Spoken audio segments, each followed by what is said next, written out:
Hello, ladies. It's Fiona May from Women on Transition. I'm excited to be here today, and we're doing our series called You're One Call Away from Changing Your Life. So, today we're going to be talking about, I'm going to flip over and show you some slides. But today we're going to be talking about that you're one call away from letting go of comparison and embracing self-acceptance. So, this is something that we see all the time is when ladies are comparing themselves to other ladies, obviously, they're questioning, are they good enough? And do they make the grade? And is there something wrong with them? Or are they okay? And these questions that come up in people's minds are things that they can overplay and get stuck on, and they can actually really hold them back. So today we're going to have a look at some of the things that you can do to help this situation and identify if you're actually letting your lack of self-belief stop you from living the life that you want to live. So let's jump in and have a look at our slides. Okay, so we believe you're one call away from letting go of comparison and embracing self-acceptance. Now, when you think about that, that's pretty amazing, isn't it? Because, what we believe is if you are ready to grow, if you are ready to heal, if you are ready to become your best person, then you absolutely can do that. And what we see all the time is people getting stuck, not knowing how to do it, and being able to, not having the tools and the skills. And when we don't know what we're doing, we get caught in our head, and we overthink things, we get frustrated, and this is a terrible place to be, because then we end up trying lots of different things. When nothing works, we give up hope. But we want to encourage you that there is ways to be able to navigate through this territory. I've got my two sausage dogs here playing, decides they want to play fighting, playing with each other now. So I'm sorry if that's making any noise. If it continues, I'll have to yell out and get Paul to save them, save me. So, I think we've got to all remember, ladies, that we are all individual, we're all unique, and we've all got our own strengths and weaknesses. And, the importance of this is that comparison is the thief of joy. If you're going to compare yourself to other people, you're always going to be missing out on, acknowledging your greatness. And, you don't need to compare yourself to anybody else. You are not okay to be anybody else, but who you're okay is to you. And I want you to remember that, because if you can love yourself and you can really accept yourself, then you are going to have a beautiful, fulfilling life. But if you don't, then you're going to continue to struggle. So we need to understand the trap of comparison. So, one of the things that really brings this home to us is social media. Social media platforms can be the breeding ground for comparison, showcasing curated and often unrealistic versions of people's lives. How many people do you know, or maybe it's even yourself, you only put the good things on social media? You don't put anything that's going to embarrass you, or anything that's going to shine a negative light on you. But for a lot of people, they're looking in on your life, and your life just seems to be this one amazing adventure, and they're then thinking, well, my life's not like that. Why does she have a better life than me? And they're comparing, and they're thinking that their life is it's just not as good. But the truth is that if we're going to be looking at social media, we've got to take that with a grain of salt and recognize that people do post only probably the good things. And you've got to realize that everybody has challenges, and you've got to just learn how to deal with your challenges, deal with your life, but make the most of it. Focus on the things that you can control, and don't compare yourself to other people, because we don't know really what's going on in anyone else's life. We don't really know what they're thinking, what they're feeling, and what they've got on their plate. So instead of focusing on other people, I always want to encourage you to stay in your own lane. The one person you can control is you. So why not just focus on becoming the best person you can be? But, I don't want you to get stuck in the peer pressure thing either. Feeling pressure to conform to societal expectations or trying to, you know, achieve because other people have achieved, or thinking that the level that other people have got is the level that you need to actually get to. Because, you know, if you're going to compare yourself to other people, you're going to feel inadequate very often, and, you know, this is going to create self-doubt. And so what I want you to do is just focus on you becoming the best person you can be, you achieving your goals, setting realistic goals, and then going after them, and for you to actually plan and to have the vision of creating the life that you want and not settling for the life that you've got. So, you know, there's a damaging effect of comparison on your mental health.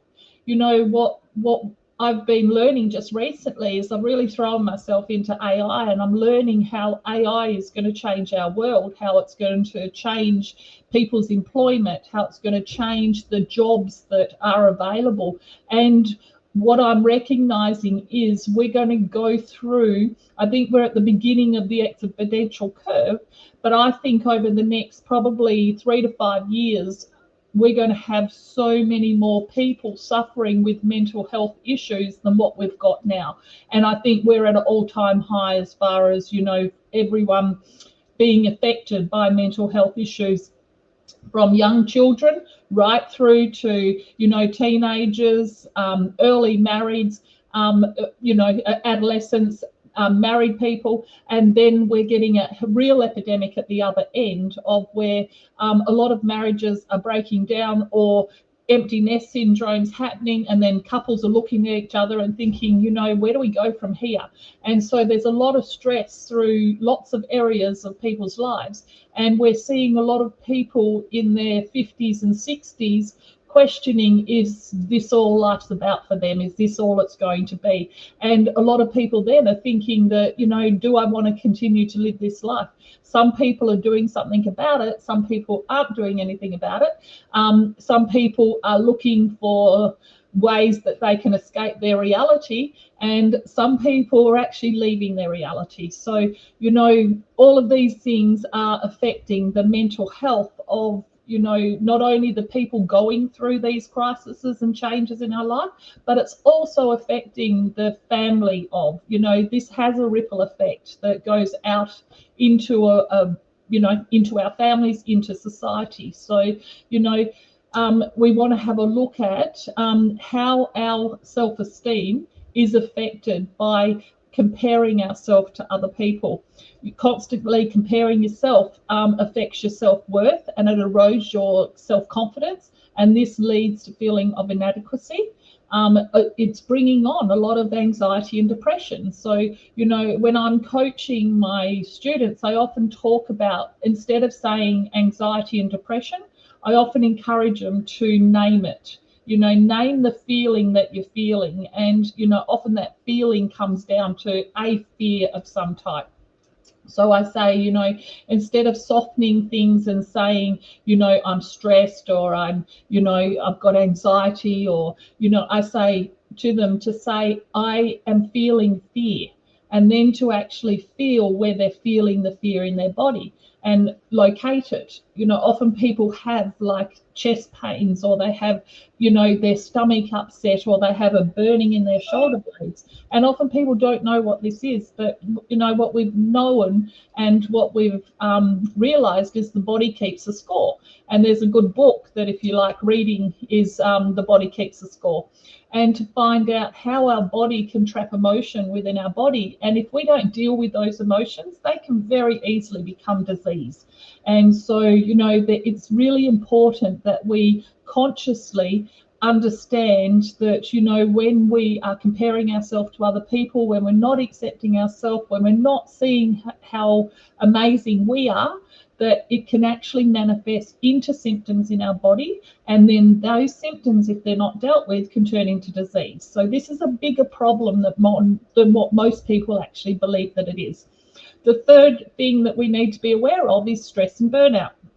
So the constant pressure to keep up, to compare, to, you know, keep up with the Joneses, that puts us under pressure. And that pressure often, you know, creates tension within our relationships, within our families, And, you know, it can lead to us burning out. And I think we need to be aware of that and keeping ourselves in a healthy state, so we can actually live our best life. So we want to have realize your unique values and strengths, because I believe that God doesn't make mistakes. I believe that you are perfect to be you, and that, you know, there's nobody else who, you know, can be anywhere near as good as you.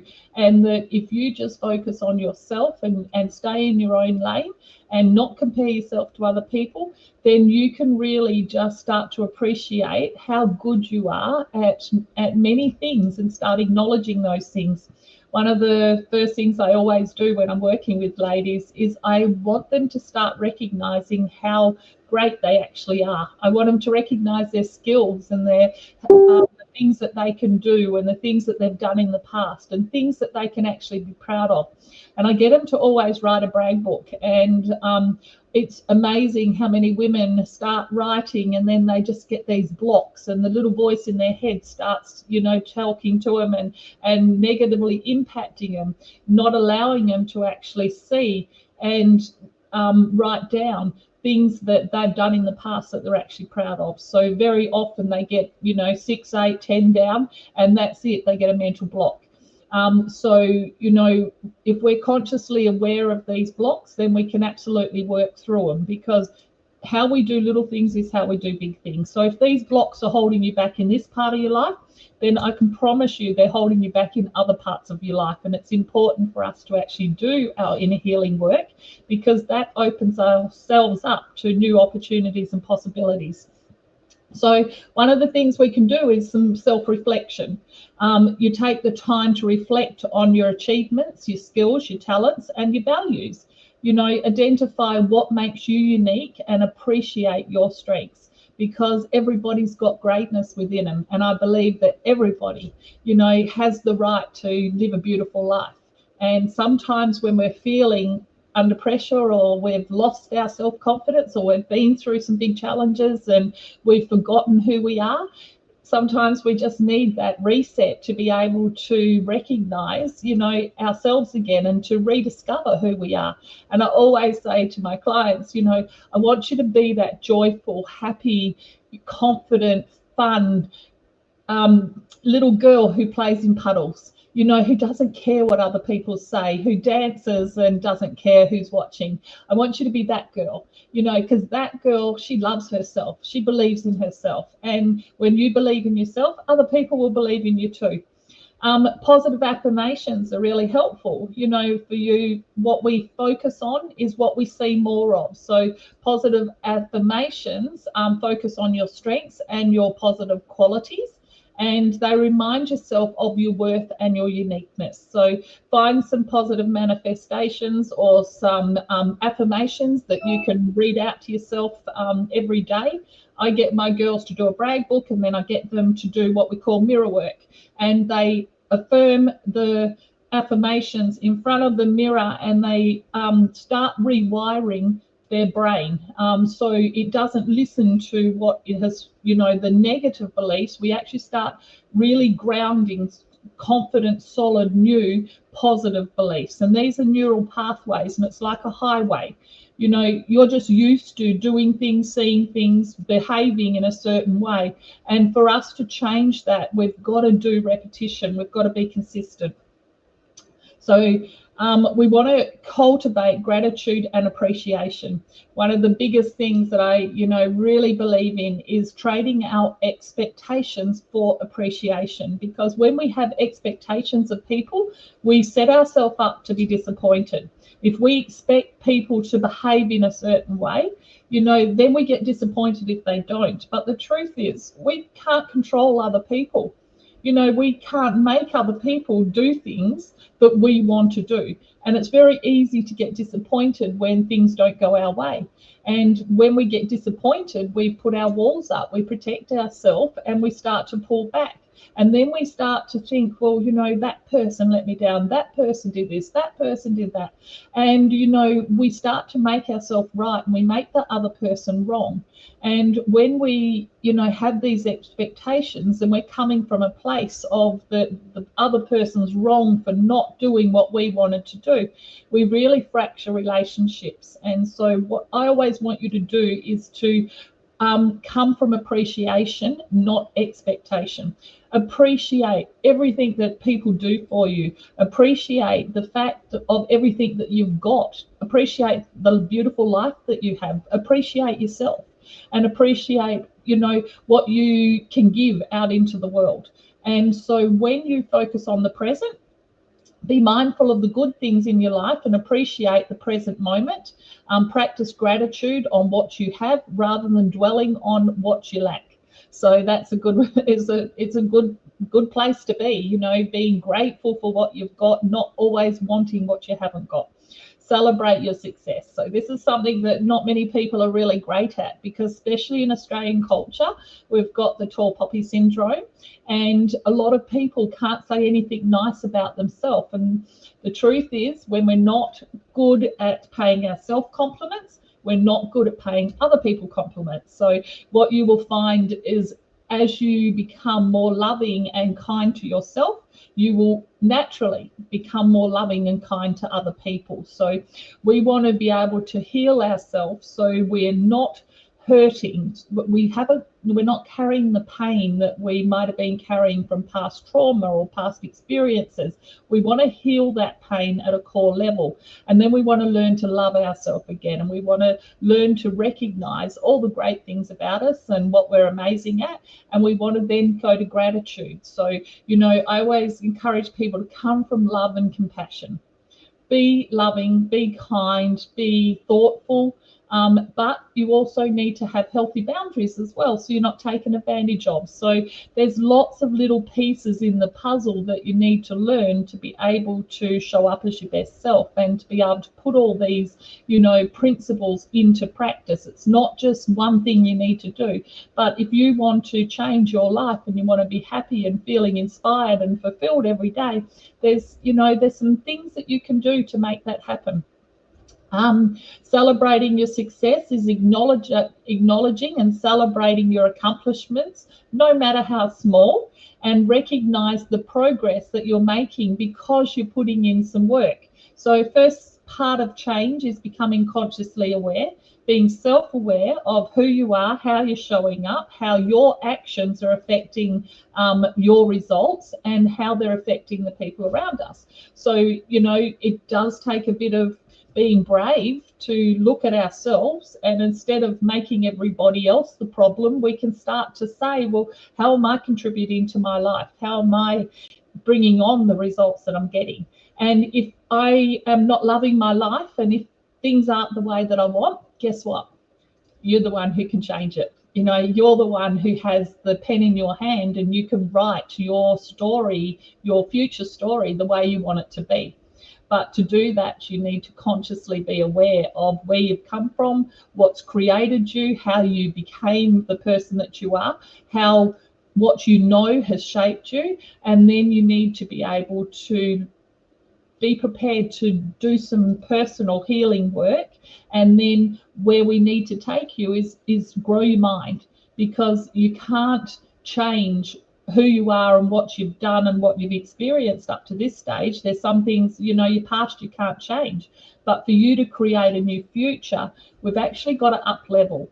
We've got to learn new tools and skills. We've got to take you to a higher level of consciousness, and then from that place you'll be able to look back and you can see things that now at this stage are your blind spots. You don't see what you don't know. You only know what you know. And so we need to educate you, and then we help you from that place. Now that you're educated, you can see and understand all the things that led you to be and have the life that you've got. And, you know, if you want more, I absolutely know that you can create more. I've seen ladies make amazing differences in their life by, you know, becoming responsible, by stepping up, and by saying, I actually want to create the next part of my life to be the best half. You know, I don't want to be sad. I don't want to be bitter. I don't want to be angry. I actually want to heal, grow, and learn to love myself so I can love other people, so I can have beautiful relationships, and that I can actually make this amazing life that I've got even better than it's ever been before. So trading your expectations for appreciation it's just at the cornerstone of everything that we do. Just when you expect things to go a certain way, you're actually setting yourself up for failure.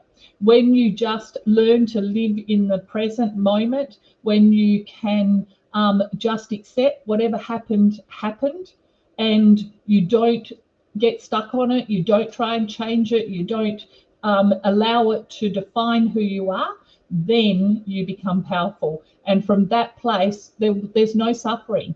You know, we actually suffer when we don't accept reality. When we just, you know, we're not happy with how things have been, then we try in our mind to overthink things and work through them. And we're always looking for why did they happen and how did they happen and whose fault was it? But what I really want to encourage you to do is get to this peaceful place of acceptance. And from acceptance, you can actually start to create, you put in place new strategies, new goals to create your beautiful new life. And that's the one that you have power over. So practical steps for to embrace your self-acceptance. First one is set realistic expectations. So avoid setting unrealistic expectations based on others' lives or achievements. Focus on your own journey and progress, and that's, like I said, stay in your own lane and just focus on your own journey. Limit social media use. Like, honestly, I wouldn't just say social media here. I would actually say limit TV, limit news, limit current affairs, limit all of those negative things that impact you. I rarely watch TV at all. I rarely ever watch the news. And when I look at the news, I see how manipulative it is. I see how negative it is. I see how so much of it encourages victimhood and blaming and complaining. And, you know, none of those things are powerful in your life. So choose what you're actually going to do, who you're going to listen to, who you're going to get your advice from. And think about, if you give up watching all that negative stuff, how much time are you going to have to be able to work on creating something better for yourself? It's amazing when you think about it. I mean, it's not unrealistic to think that people probably spend, you know, maybe 15, 20 hours a week sitting on the couch watching the shitbox. That's what I call TV. You know, if we use that 15 to 20 hours in building a better life, how much more empowering is that going to be? How much more is it going to make us feel happy and content and alive? Because we know that we're the one driving success in our life, and we're not just part of the herd that just want to blame everyone else that they don't have the life that they truly would love to live. You know, practicing self-care is the cornerstone of where we start this work. You know, practice self-care activities that nourish your mind, your body, and your soul. Engage in activities that make you feel good and boost your well-being. So looking after yourself, that's where it's got to start. What I always encourage is that we fill our cup up with self-love, and then we fill it up so much that it overflows into our saucer. Now, I want you to give to everybody else out of your saucer. So keep filling yourself up, looking after yourself, and then give to everybody else out of your saucer. What most people do is they give out of their cup, and they give of themselves. Then there's nothing left. They're tired, they're exhausted, they're burnt out. But they also then get resentful because they think, I'm giving to everybody else and no one's giving to me. And this is a very common, you know, situation we see where women are overgivers and they are people pleasers and they don't have healthy boundaries. You know, none of that is healthy, ladies. It's not. I mean, it sort of feels that if you're a, you know, very kind, generous, giving person, that they're really, you know, great attributes to have, and they are. but they can't be excessive. When you're doing that, you're actually using your giving is a part of a pattern that you learned as a little girl, where you feel that you will only be loved if you do that. Whenever you're compelled to do something from a core need of getting your own needs met, that's not a healthy pattern to get caught in. We need to look at why you're doing the things you're doing. And if you're trading, I'll give, but I want something back. And these aren't conscious thoughts. We don't ever think this, but this is what's going on inside of us in our subconscious mind. And then when people don't give back to us, it's very easy to get resentful. And then when we get resentful, we start to shut down, and then we start to become resistant, and then we start to, pull back and withdraw and withhold our love. And that's how relationships break down. So really good just to be aware of those patterns. The power of letting go and moving forward. This is where we need to acknowledge your emotions, identify the root of your comparison, and acknowledge the emotions that arise. This is where I was saying we've got to feel into our body. We've got to be able to focus and go inside and see where we're carrying our pain, because it will be there. Very often we're not used to actually checking in on ourselves or validating our feelings. And it's really important to feel our feelings, but then we need to process them. And to process them, we often need to learn new tools and skills. We've got to challenge our negative thoughts, because if we just let our mind run amok, guess what? It's going to run amok.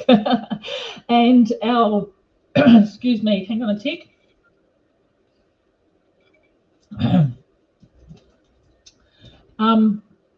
We've got to focus in on, what we're saying about ourselves and to ourselves. And we've got to not allow that negative voice to run our life, because if we're listening to that negative, we then start to protect ourselves. We start to defend ourselves. We start to think that, other people are maybe, not being fair. And so then we start to hold back and pull back. And we start to have walls up. So we really want to choose what we're going to say about ourselves and how we're going to feel about ourselves. So I always imagine that you've got a little devil on one shoulder and a little angel on the other. These are like your little, your guardian angel and your little challenging devil. And whoever you listen to the most, the one you feed is the one that's going to grow. So if you're listening to your angel, and she's inspiring you and she's telling you you're beautiful and you're smart and you're competent and you're capable, then you're going to think that. We've got two minds. We've got a conscious mind and a subconscious mind. And so the more that whatever you feed your mind, your subconscious mind, is what it's going to believe. It doesn't know anything different. It's not logical that it doesn't choose what it's going to think. It just believes whatever you tell it. So if you're feeding it with positive affirmations about yourself and you've got healthy self-confidence, then that's what it's going to believe. But if you're like the majority of people, that you have your little devil does most of the talking, this one's going to say things like, oh, you can't do that, you're not good enough, nobody likes you, no one wants to be your friend, that job's for somebody else, you will never get promoted. If you are listening to that voice, then and you're giving it your attention and you're feeding this voice, then this is the one that's going to grow. And unfortunately, most people grow up with this one doing all the talking, the devil doing all the talking. So the first thing we need to do is recognize what little voice you've got going on inside of your head, and when things happen, what comes up for you. So first we want to recognize what's happening, and then we want to start looking at why does that happen? Where did those patterns come from? What did you hear? What did you experience? What did you see? For you to have the belief system that you're currently holding. And then once we've actually identified your belief system, your values and the rules that you live by, then we can start proactively and positively changing them. But we've got to it's not just an easy one-step thing. It's actually a process for us to work through to get to that place. And what we can do is we can change our beliefs that we've got, you know, things that we've believed our whole life about ourselves. That, you know, you might feel like sometimes you've got imposter syndrome, that, you know, you're telling yourself you can do something, but then you're waiting for yourself to just about fail. You're waiting for someone to hit you on the shoulder and say, you know, you're not as good as what you've said, or you can't do as good as what you've made out to other people. And you feel like you're in a position often that you don't deserve. And all of those things come from, you know, this little devil on your shoulder, what was created from your childhood, and you've carried all the way through your life. So it's really, really interesting when we start to look at this stuff as to how much power and control we can have, and how much we can actually change and influence our results by changing the thoughts that we're actually thinking. So we want to definitely learn how to feed our angel instead of our devil. So we want to focus on our own journey, because at the end of the day, you can't change anybody else. You are good enough. You know, you've got to believe that. You are beautiful. I don't believe that there's mistakes. I believe that you were born and you are here, and that you can make a difference, not only in your own lives, but all the people around you. And what I know to be true is when you work on yourself and you heal yourself and you start to create this beautiful person that you want to, you know, have in all the things that you want in your life. You want to become more confident, you want to be happy, you want to be more fulfilled. As you start developing these personality traits, you know, when you heal, you change the world for everybody around you. You will become a role model. You will become someone that other people will aspire to be, and to have the practices that you have and have the outcomes that you've got. So instead of you comparing yourself to everybody else, guess what? You're going to have people comparing themselves to you. But because you're coming from love and gratitude and kindness, you're going to help people on their journey. It doesn't need to be a competition. You can be your best self, and you being your best self can shine the light for other people. So that's pretty cool. And I believe that's why we're all here. You know, we want to get to that place that us being here, that we actually make a difference in the world. And I think that is what makes you actually feel that your life is worthwhile. That you are, you know, meant to be here, because the mission that you're on is much bigger than the one that you know, that you probably even believe in right now. So, you know, the conclusion of this chat that we've just been having is, you know, empowering yourself through self-acceptance comes as part of a journey. It's not just a one thing you do and you're suddenly feeling whole and complete and amazing. Even when you do your work, you're still going to have challenges, but the challenges that you will have, they will feel like speed bumps instead of roadblocks. You know, very often, every time something happens, it's a drama, or it's, you know, you feel like I'm taking one step forward, 2 steps back. But when you're thinking like that, you know, it's your devil that's in control. And so what you want to be doing is actually recognizing that I'm growing, and as I'm growing, I'm healing. As I'm healing, I'm becoming wiser, I'm becoming stronger, I'm becoming more competent in everything that I do. And this is leading me, you know, on a higher journey that I ever would have been able to go on had I not done my work. And the exciting thing about this is that you will attract and bring into your life people who actually are on the same journey. You know, when people are healing and growing and working together, they draw in each other. And this is what also happens when you're dating. When you're meeting new people, you are going to bring into your life a man who is about at the same level of consciousness as where you are. If you're into growing and you know, becoming your best self, that's the sort of man that you're going to want in your life. Because if you're interested in growing and he's not, you're going to get frustrated very quickly. Or if he's interested in growing and you're not interested in growing, then he's going to outgrow you very quickly. So, you know, these are things to be aware of. I believe our personal growth, our emotional intelligence growth is the most important thing that we can do for ourselves. And I 100% believe it's the most important thing we can do for our children and for our grandchildren. You know, growing your emotional intelligence is just like growing your, you know, if you wanted to be an accountant, you would not know how to be an accountant unless you studied it. And this is exactly the same as developing our personality. We need to study it. We need to learn new tools and skills. We need to learn the things that we were never taught as a child and as an adolescent and as in our relationships. Because how often do most people ever go and learn how to communicate or how to negotiate or how to build a beautiful relationship together with your partner? Most people never do that stuff. So it's no accident that most people don't have the lives that they truly want. You know, I believe that inner peace comes when we feel happy, when we feel content. And I believe 100% that contentment and happiness comes from growth. When we feel stagnant in our life, it's very easy to go down down a black hole, and that black hole can be slippery and hard to get out of. But when you're growing and when you every day have goals and you've got a strategy and a system to move yourself forward. I mean, I love to jump out of bed every morning, and that's what I encourage my clients to do. Jump out of bed every morning, be excited about what the day is going to bring you. Know that it doesn't matter what happens. You've got the tools, you've got the skills to be able to navigate through them.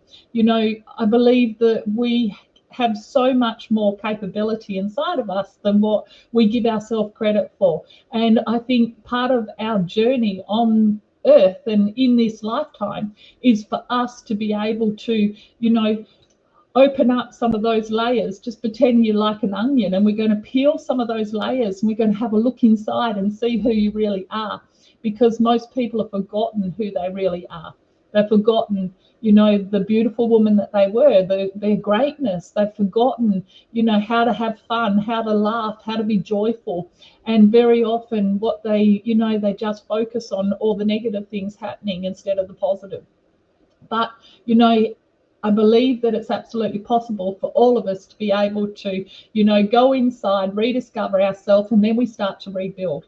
And we layer by layer by layer, we just keep building on our strengths and our growth, and this creates this new life for us. And that life can be more amazing than you ever thought possible. Our confidence and our self-esteem, that actually grows as we develop ourselves, as we learn new tools and skills and we put them into practice and we have success. Success breeds success. You do something, it works. Wow, that's great. I do it some more. And then that gives you the courage to try bigger projects. And, I want you to keep pushing yourself and to keep going after those goals. Don't be afraid to actually have a vision for your life of what you want, because I believe that it's possible. Shoot for the stars, and even if you hit the moon, it's better than not having a goal in the first place. So I believe that, life, we're here, we've got one opportunity to live this life. So why not live the best life that we absolutely can? So our series is called You're One Call Away From. This particular topic is from empowering yourself through self-acceptance and letting go of comparison and embracing self-acceptance. I believe that we're one call away from, because one call can change your life. Often people say they don't know how to do things, or they don't know how to change, they don't know who to trust. But I want to encourage you to just take the opportunity. We offer a free call, so there's no risk here to you.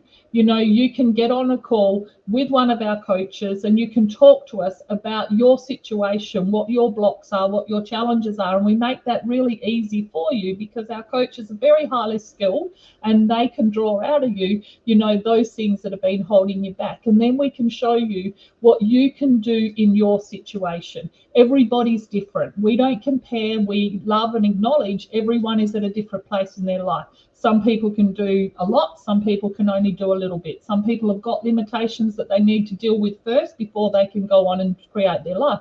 So this is why we love to just sit down on on a call with you, a Zoom or just a normal phone call. And we want to talk to you about where you're at and, you know, what things are holding you back and what you would love to create for yourself. So if you'd like to have one of those free calls, this is the link here. We'll pop it below as well.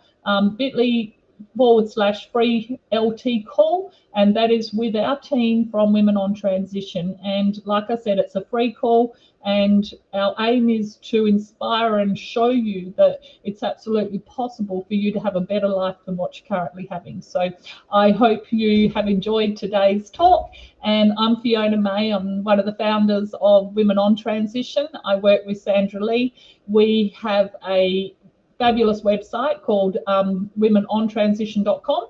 We do 3-day events around Australia and heading over to America in 2025 and then Europe in 2026.